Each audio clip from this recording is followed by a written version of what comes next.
9ನೇ ತರಗತಿಯ ವಿದ್ಯಾರ್ಥಿಯೊಬ್ಬ ಕಬ್ಬಿಣದ ರಾಡ್ನಿಂದ ನಡೆಸಿದ ಭೀಕರ ಹಲ್ಲೆಯಿಂದಾಗಿ ಓರ್ವ ಬಾಲಕ ಮೃತಪಟ್ಟು 7 ಮಂದಿ ಗಾಯಗೊಂಡಿರುವ ಘಟನೆ ಬಳ್ಳಾರಿಯಲ್ಲಿ ನಡೆದಿದೆ.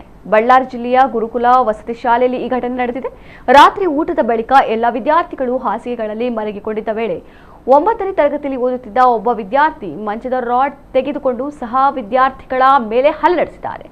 ವಾರ್ಡನ್ ಮೇಲೆಯೂ ಬಾಲಕ ಹಲ್ಲೆ ನಡೆಸಿದ್ದಾನೆ. ಈ ದಾಳಿಯಲ್ಲಿ ಓರ್ವ ಮೃತಪಟ್ಟಿದ್ದು 7 ಮಂದಿ ಗಾಯಗೊಂಡಿದ್ದಾರೆ. ಗಾಯಾಳುಗಳನ್ನು ಹೆಚ್ಚಿನ ಚಿಕಿತ್ಸೆಗೆ ಬಳ್ಳಾರಿಯ ವಿಮ್ಸ್ ಆಸ್ಪತ್ರೆಗೆ ದಾಖಲಿಸಲಾಗಿದೆ. ಮೃತ ಬಾಲಕನ ಪೋಷಕರ ಆಕ್ರಂದನ ಮುಗಿಲು ಮುಟ್ಟಿದ್ದು ಮ್ಯಾನೇಜ್ಮೆಂಟ್ ಅವರ ನಿರ್ಲಕ್ಷ್ಯದಿಂದಲೇ ಈ ಘಟನೆ ನಡೆದಿದೆ ಎಂದು ಮೃತ ಬಾಲಕನ ಪೋಷಕರು ದೂರು ನೀಡಿದ್ದಾರೆ. ಹಲ್ಲೆ ಮಾಡಿದ ವಿದ್ಯಾರ್ಥಿ ಮಾನಸಿಕ ಅಸ್ವಸ್ಥ ಅಥವಾ ಡ್ರಗ್ಸ್ ಸೇವಿಸಿರಬಹುದು ಎಂದು ಮೃತ ಬಾಲಕನ ಪೋಷಕರು ಅನುಮಾನ ವ್ಯಕ್ತಪಡಿಸಿದ್ದಾರೆ. ಈ ಕುರಿತು ಪ್ರಕರಣ ದಾಖಲಿಸಿಕೊಂಡ ಬಳ್ಳಾರಿ ಬ್ರೂಸ್ಪೇಟೆ ಪೊಲೀಸರು ತನಿಖೆ ಮುಂದುವರೆಸಿದ್ದಾರೆ.